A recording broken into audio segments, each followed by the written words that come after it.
Okay, so I'm gonna do a quick little thing on how we calculate our rafters. And I hope you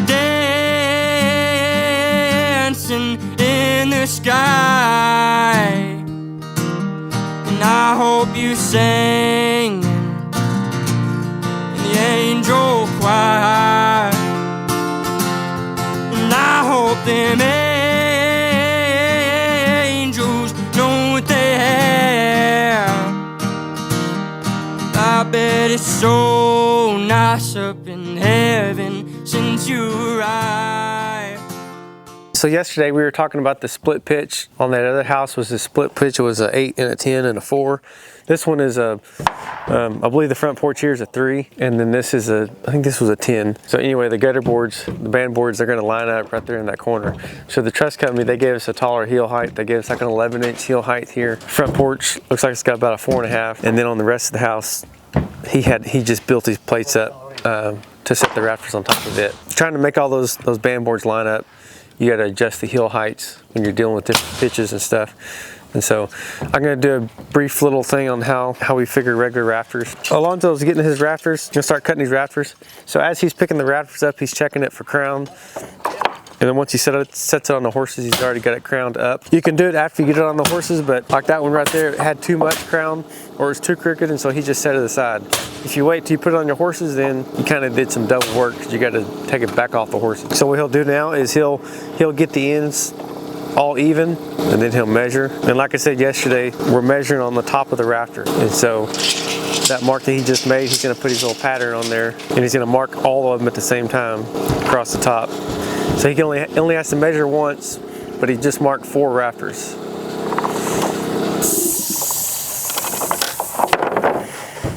So he's got to line that little mark up on top, mark the seat cut, mark the tail.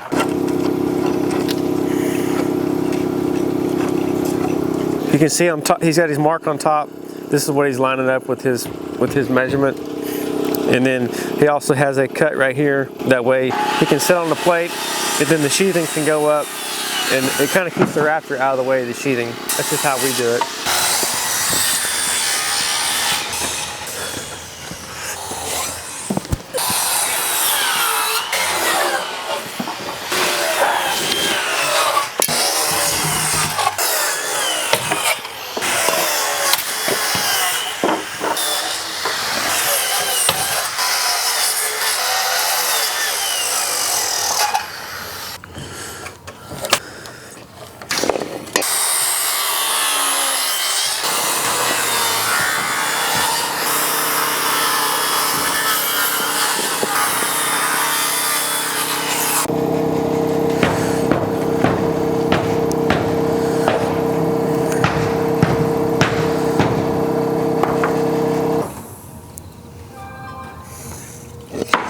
Okay, so I'm going to do a quick little thing on how we calculate our rafters. The house that we're doing right now, 10 pitch, which means for every foot that we go over, we're going over 12 inches. We're going up 10 inches. Coming over 12, going up 10. If you're coming over 5 foot, you're going to go up 50 inches. Whenever we're going to calculate our roof, we'll measure outside, like say this gable right here. We're going to measure outside that plate over there. And then that measurement, whatever that measurement is, from outside to outside, that's going to be our span. Measure from all the way out to there, all the way out to here. I'm going to take that span and I'm going to subtract the ridge. So say that span is 20 feet. I'm going to subtract the ridge, which is 1.5 inches, and then that's going to give me 19 foot 10.5. And then I'm going to divide that by 2, and then that will become my run. So I will get my construction calculator to this point right here. It's common rafter. It's also called, on the calculator, it's called the diagonal. And then the rise is going to be from the top, from this point right here, down to wherever you're measuring off of down here.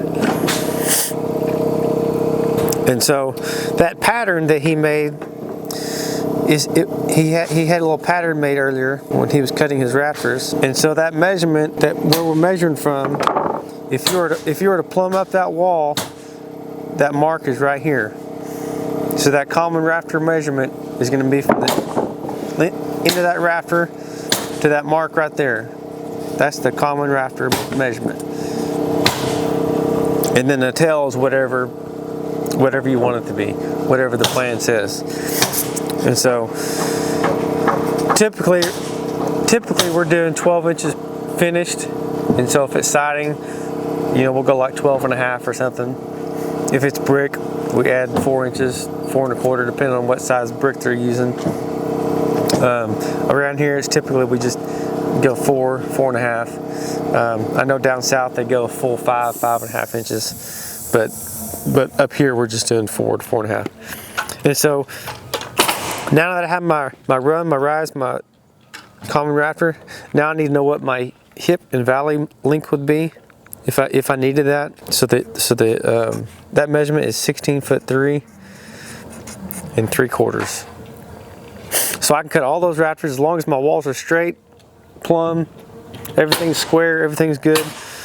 I can cut all the rafters that length, and it'll all come out right. Another thing, whenever you're doing your rafters, the steeper the pitch, sometimes you got to get we typically use a 2x10 for our ridge. We can use a 2x8. Code allows us to use a 2x8 if it's a 2x6 rafter. But if we're using 2x8s, then we're going to jump up to a 2x10. And then actually we probably should have jumped up to a 2x12 on this roof, because you're supposed to have at least 2 inches below the rafters. That's code. So we'll have to adjust for that. You definitely don't want that ridge up here. You can get it structurally, you can get away with it the way they have it right now, but code-wise, we want it to be at least 2 inches down. And so, but you don't want those heels sitting on nothing out here. So you definitely want to be sticking down below. So that's a quick and easy. That's how I figure rafters, depending on what the pitch is. And if it's split pitches, you're doing the same thing. You're just doing it in different parts. You're just making the equation bigger. And so if it's a 10 pitch here and 8 pitch on the other side, you're just combining those equations, and it's really not that hard if you just break it down into just little bits and pieces. If you don't know how to put it all together, you could just do each one separate, like I was saying yesterday, and you could just run it past each other, mark it, and cut it off, and you can get by with just kind of just winging it. But if you know how to do all the math, it makes it easier. You can kind of do a lot of that on the ground. It's easier for your layout. You can start your layout where you want it. You know where the end of the ridge is going to be, and that sort of thing. It's really not that hard. It's pretty basic math. It's using the Pythagorean theorem to figure these measurements. So the Pythagorean theorem was c squared equals a squared plus b squared. So that's the formula that this calculator is using to get these measurements. So whenever your math teacher told you that you're going to need that later on in life, well, we're using it, or my calculator is using it. I just got to put the right numbers in, and it tells me the answers. So, but that's how we're getting those measurements. So if you have any questions, comments, if you have a different way of doing it, just comment below. We'll have a discussion about it. 3 foot rise or 3 foot 8.5? 3 foot 8.5 rise. Another question we have now is this wall here. That front wall is 13 feet. Is 13 feet, right? The other wall was 9'1". I don't know. 9'1" to 8. So, because it's 3 pitch. So you're not building, because it's a 3 pitch back here. That's why you didn't pad that one up taller. Okay, I'm with you. This one set on top of the 13 foot to your reach right here. Did you already cut all your big rafters? Did you cut these rafters yet? No, well, this one's yeah. But not this one. Okay, but you made this wall taller. No. You added 4.5 to that one. I got 4.5 tall. Okay. Just for the tails. I'm with you now. Okay, so this front wall was 13 foot. The back wall is 19 foot, or 9'1" 1/8". He added 3 plates to the top of that wall. He added 4.5 inches because we're having to deal with the 10 pitch coming into the 3 pitch. So we're having to find the height difference, which was 3 foot 8.5. And so we want to know what the measurement of this valley here is. So this valley is going to sit on top of. It could come all the way down. He could just take this valley down here, and it would just be the normal valley length. But then you got a valley laying in here, you got rafters coming into it, and then you got to stick another rafter on the backside, and invariably that it kind of makes a slight transition right there, and it could show up, especially like on a cold morning. You got frost on the roof, stuff like that kind of shows up in the roof if it's not just 100% perfect. And so I like to just go ahead and run my commons all the way down up to that valley, and stick that valley. I like to set it on top of, I like to run this wall on in and set that valley on top of that 13-foot plate height. And so basically all we have to do is whatever this run was, which the run would be from the ridge to this wall here, 1611 3/8. Okay, so what I'm going to do is I'm going to go 10-inch pitch, and what I need to do when you have a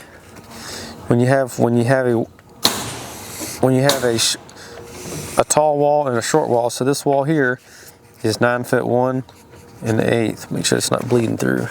Yeah, I better do this on the. I don't want to mess up his plan. So when you have a shorter wall and a taller wall, so this wall here is 13 foot. This wall here is 9 foot 1, 13 1 1/8. Sorry. So the difference from here to here is 4 feet. He padded this wall up 4.5. So I'm gonna subtract 4.5 inches off that. It's gonna give me 3 foot 8.5. So now the calculator does not know that this is up higher than this one. It does all the math based on everything being the same across. So wherever this comes across, I need to continue this plane on down in order to get the correct calculation. So what I have to do is whatever this height difference was, which was 3 foot 8.5, I'm going to add that to my span.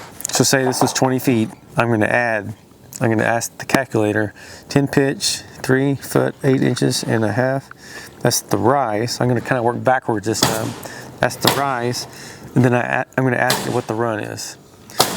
And a lot of times I'll go back and I'll just hit pitch just to make sure. And sometimes if you've already been doing other calculations in there, sometimes it remembers the other pitch. And so I always like to make sure that it stayed with the 10 just to make sure I didn't mess anything up. So the run is 4 foot 5 3/8. So if I'm 20 feet from outside of this wall to the outside of this 13-foot wall, I'm 20 feet. Now I'm going to add the 4 foot 5 3/8. So now my new span is 20 foot 4 foot 5 3/8, and that is from all the way out here to all the way out here. Now for this roof, I'm going to have a run and a common rafter for this side, and then a run and a common rafter for this side, because this side's sitting up here on top of this 13-foot wall. So now I'm going to subtract my 1.5 inches for the ridge. I'll have 1.5 inches right there in the middle. I'm going to divide that by 2. So my run for this side is 12 foot 1 and 15/16. I'm going to tell the calculator that's my run, 10-inch pitch, my diagonal. So my common rafter is 15 foot 10. And diagonal and common rafter, it's the same thing. I'm using that interchangeably.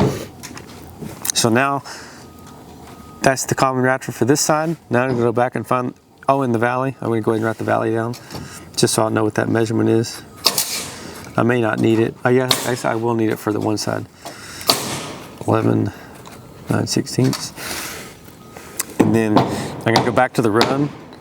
I'm going to subtract this back off, because now I've got to get back up to this point. So I'm going to subtract minus 4 feet 5 inches 3/8. So now my new run, my run for the short side is 7 foot 8 and 9/16. I'm going to tell it that's the run. Diagonal is 10 foot and a half. So that's the measurement for that one. And then the valley, if I have a valley that's sitting on top of that 13-foot wall, it's going to be 12/7 and 15/16. So when you have different heights, you can't just measure and use that as a span, because when you put the roof up, your roof, instead of being flat, now your roof is going to be sitting like this. And so you got to keep everything. You got to keep it all level. You got to keep it all right. So that's how I figure my rafters. There's lots of different ways to do it, but that's how I was taught. The guy that I learned it from, he actually had a blue book. He had the old blue book where he had, it's probably a 1/2 inch thick, had all the measurements in there. It's kind of similar to the when you get a Swanson Speed Square, there's a little book that comes with that. So this book that this guy had was that book, just had a whole lot more measurements in there. And so what you do is you would go to that book, and it would tell you for every foot, it would tell you how long that rafter is, and then you just have to do the math. And so it was a little bit more complicated, but that's how we used to do it. So you still want your answer to your question, don't you? Okay, so 16 foot, 11 inches, 3/8. So that's your run coming all the way out to here.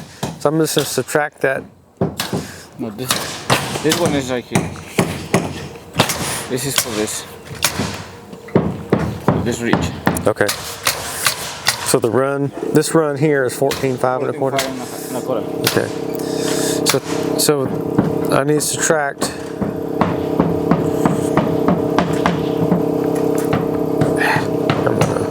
14 foot 5 inches and 1/4. I need to subtract that 4 foot. So the run is 9, 11 and 7/8. That's from this point to here. So that's the run. 16, 4 3/4.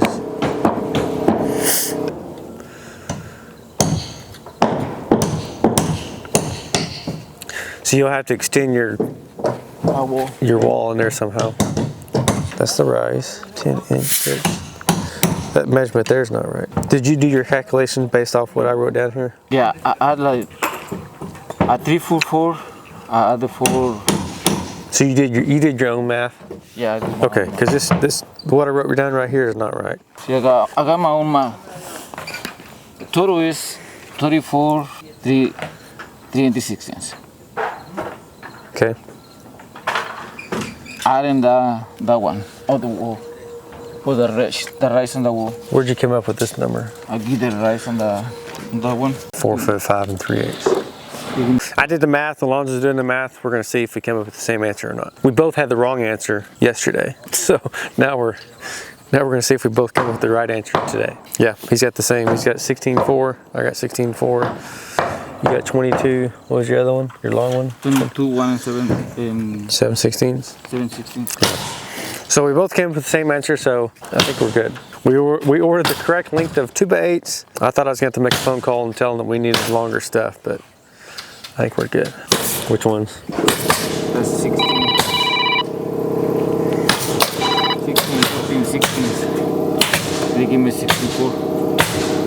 Oh, you just got cut 7/16 off? 3/16 short. No, 16 foot. You cut him 16.